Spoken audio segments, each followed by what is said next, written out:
Hello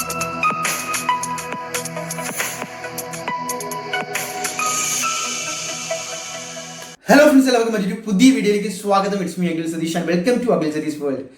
government കോളേജിൽ കിട്ടാൻ എഞ്ചിനീയറിംഗിനായിക്കോട്ടെ ഫാർമസിക്ക് ആയിക്കോട്ടെ എത്ര റാങ്ക് വേണം? ഒരുപാട് വിദ്യാർത്ഥികളും രക്ഷകർത്താക്കളും ഒരുപോലെ ചോദിക്കുന്ന, ആശങ്കപ്പെടുന്ന ഒരു ചോദ്യമാണ്. ഇപ്പോൾ നിങ്ങൾ അഡ്മിറ്റ് കാർഡിന്റെയും പരീക്ഷ എഴുതുന്നതിന്റെയും ഒക്കെ തിരക്കിലായിരിക്കും. അത് കഴിഞ്ഞിട്ട് വരുന്ന റിയൽ ഫേസിലാണ് ആക്ച്വലി നിങ്ങൾ വളരെയധികം ആശങ്കപ്പെടാൻ പോകുന്നത്, അല്ലെങ്കിൽ കൃത്യമായിട്ടുള്ള ഡേറ്റ ഇല്ലാതെ എന്തെങ്കിലുമൊക്കെ ഓപ്ഷനിൽ വെക്കാൻ പോകുന്നത്.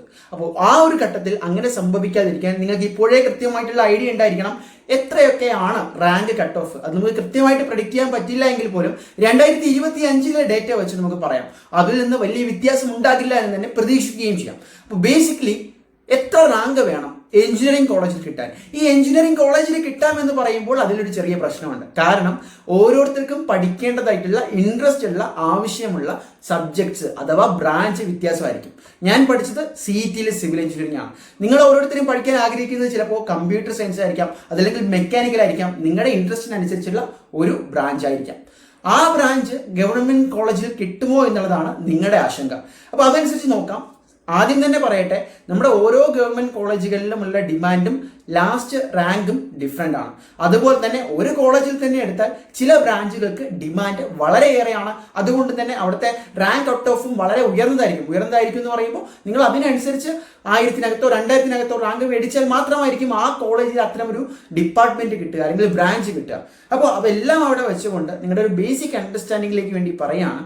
കേരളത്തിൽ കഴിഞ്ഞ വർഷത്തെ കീം 2025 കീം കട്ട് ഓഫുകൾ ജസ്റ്റ് നമുക്കൊന്ന് പരിശോധിക്കാം. ഇത് എല്ലാം ഞാൻ എടുത്ത് പറയുകയല്ല, പക്ഷെ നിങ്ങൾക്കൊരു അണ്ടർസ്റ്റാൻഡിങ് വരാൻ ഇതിന്റെ കംപ്ലീറ്റ് ഡേറ്റ നമ്മുടെ വാട്സാപ്പ് കമ്മ്യൂണിറ്റിയിൽ, കീം കമ്മ്യൂണിറ്റിയിൽ ഞാൻ അപ്ഡേറ്റ് ചെയ്യാം.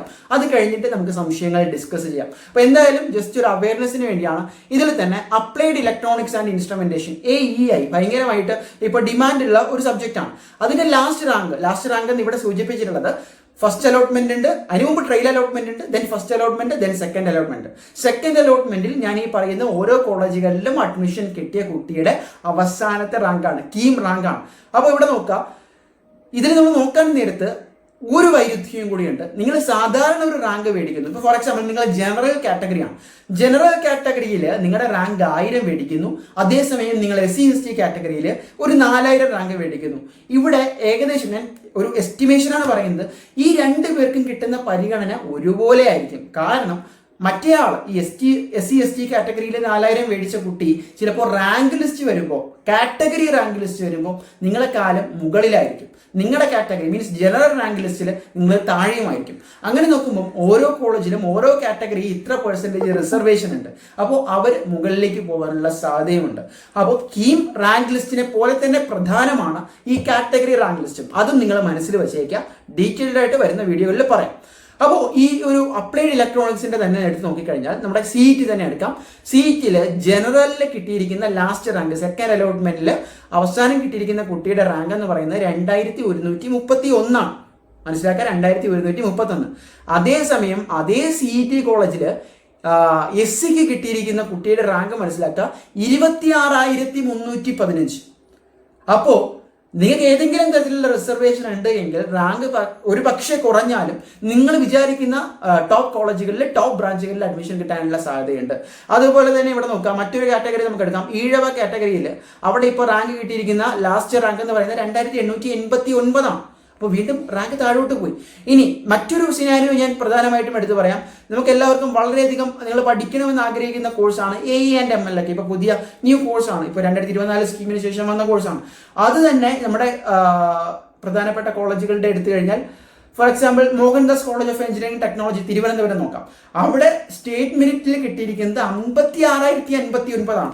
ഇവിടെ നിന്ന് മനസ്സിലാക്കേണ്ടത്, ഒരുപാട് പേര് മെയിൻ സ്ട്രീമിലുള്ള പല കോഴ്സുകളിലേക്കും മെറിറ്റ് സീറ്റ് തപ്പി പോകുമ്പോൾ ഇവിടെ 56,000 കിട്ടിയ കുട്ടിക്ക് ഇത്തരം ഒരു ബ്രാഞ്ച് തിരഞ്ഞെടുത്തത് കൊണ്ട് ഗവൺമെന്റ് കോളേജ് ഒരു കോളേജിൽ ഞാൻ പറയും ഒരു കോളേജിൽ സ്റ്റേറ്റ് മെറിറ്റ് കിട്ടി, മെറിറ്റ് സീറ്റ് കിട്ടി. ഓക്കെ, അതുകൊണ്ട് അതുകൂടി വളരെയധികം ഒരു ഡിസൈഡിങ് ഫാക്ടറാണ്. ഇനി സിവിൽ എഞ്ചിനീയർ പോലുള്ള ഒരുപാട് ഡിമാൻഡ് എക്കാലവുമുള്ള ഒരു ബ്രാഞ്ച് എടുക്കാം. അതിൽ തന്നെ നമുക്ക് ഗവൺമെന്റ് എഞ്ചിനീയറിംഗ് കോളേജ് കോഴിക്കോടിന്റെ അവസ്ഥ നോക്കാം. അവിടെ സ്റ്റേറ്റ് മെറിറ്റ് സിവിൽ എഞ്ചിനീയറിംഗിന് കിട്ടിയിരിക്കുന്നത് 15,103 ആണ്. അതിൽ ഈഴവയ്ക്ക് കിട്ടിയിരിക്കുന്നത് 22,000 ആണ്. ദെൻ അതിൽ പ്രധാനമായിട്ടും ST കിട്ടിയിരിക്കുന്നത് 29,061. ദെൻ അതുപോലെ തന്നെ ഞാൻ ഒരു കാര്യം കൂടി എടുത്ത് പറയാൻ ആഗ്രഹിക്കുകയാണ്. ഇതേ സംഭവം തന്നെ സിവിൽ എഞ്ചിനീയറിംഗിന് ശേഷം കമ്പ്യൂട്ടർ സയൻസ്, ഡേറ്റാ സയൻസ് തന്നെ എടുക്കാം. ഡേറ്റാ സയൻസിൽ കോളേജ് ഓഫ് എഞ്ചിനീയറിംഗ് അടൂരിൽ നമ്മുടെ സ്റ്റേറ്റ് മെറിറ്റ് കിട്ടിയിരിക്കുന്നത് 23,275. അപ്പോൾ ഗൈസ്, നിങ്ങൾ മനസ്സിലാക്കേണ്ടത്, നിങ്ങൾക്ക് നല്ലൊരു കോളേജിൽ നിങ്ങൾ ഉദ്ദേശിക്കുന്ന സ്റ്റേറ്റ് മെറിറ്റ് സീറ്റ് കിട്ടാൻ 5,000 റാങ്കിനകത്ത് വരണം, 10,000 റാങ്കിനകത്ത് വരണം, 15,000 റാങ്കിനകത്ത് വരണം എന്നില്ല. ഇപ്പൊ 23,000 റാങ്ക് കിട്ടിയ കുട്ടിക്ക് പോലും ഈ പറയുന്ന പോലെ ഡേറ്റാ സയൻസിലെ നമ്മുടെ എഞ്ചിനീയറിംഗ് കോളേജ് അടൂരിൽ അഡ്മിഷൻ കിട്ടി എന്നുള്ളത് നിങ്ങൾ കണക്കിലെടുത്തുകൊണ്ട് മനസ്സിലാക്കുക. ഒന്നാമത്തെ കാര്യം, നിങ്ങൾക്ക് ലഭിക്കുന്ന റാങ്ക് തന്നെയാണ് ഡിസൈഡിങ് ഫാക്ടർ. രണ്ടാമത്തെ കാര്യം, നിങ്ങൾക്ക് എന്തെങ്കിലും റിസർവേഷൻ ഉണ്ടോ എന്നുള്ളതാണ്. മൂന്നാമത്തെ കാര്യം, നിങ്ങൾ അപ്ലൈ ചെയ്യുന്ന അല്ലെങ്കിൽ ഓപ്ഷൻ വയ്ക്കുന്ന കോളേജിന്റെ ഡിമാൻഡാണ്. ഇപ്പോൾ ഇതേ എഞ്ചിനീയറിംഗ് അടൂരിൽ ഞാൻ കിട്ടിയെന്ന് പറഞ്ഞല്ലോ, ഇതേ സബ്ജക്റ്റിന് CET-യിൽ 23,000 മേടിച്ചാൽ നിങ്ങൾക്ക് സ്വപ്നത്തിൽ പോലും കിട്ടാൻ പോകുന്നില്ല. പക്ഷേ അറ്റ് ദ സെയിം ടൈം 23,000 മേടിച്ചൊരു കുട്ടിക്ക് CET-യിൽ അത് കിട്ടിയില്ല എങ്കിൽ പോലും സ്റ്റിൽ കേരളത്തിലെ ഒരു ഗവൺമെന്റ് കോളേജിലെ സ്റ്റേറ്റ് മെറിറ്റ് സീറ്റിൽ നിങ്ങൾ ആ ഇഷ്ടപ്പെട്ട വിഷയം തന്നെ പഠിക്കാനുള്ള ഒരു അവസരവുമുണ്ട്.